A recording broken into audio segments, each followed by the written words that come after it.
Po tokio daikto kasdieną jau nebesutiksi. Aš kai buvau vaikas, va tokius atsimenu, kad, nu, jie blemba, būdavo pagrindė, nu, tikrai daug kur būdavo, o dabar tokį daiktą pamatyti, what the fuck, koks salonas fainas.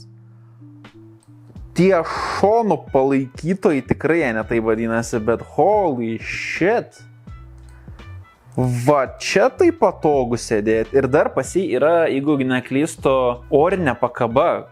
Ar magnetinė? Ne, magnetinė, man atrodo, ant senių. Man atrodo, kad čia orinė pakaba eina. Ir dar tu žolaidėlės yra.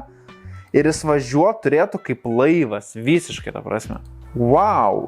Ta prasme, jo būklė aфигена. Jesus Christ, ir dar nuotraukos žiauri fainas. Plemba, va tokios maštos tai norėčiau. Eik tu savo.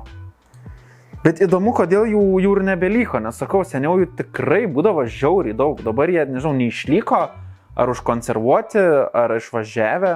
Damn. Exclusive komplektacija, nu jo. Sėdynėse ten tikrai exclusive.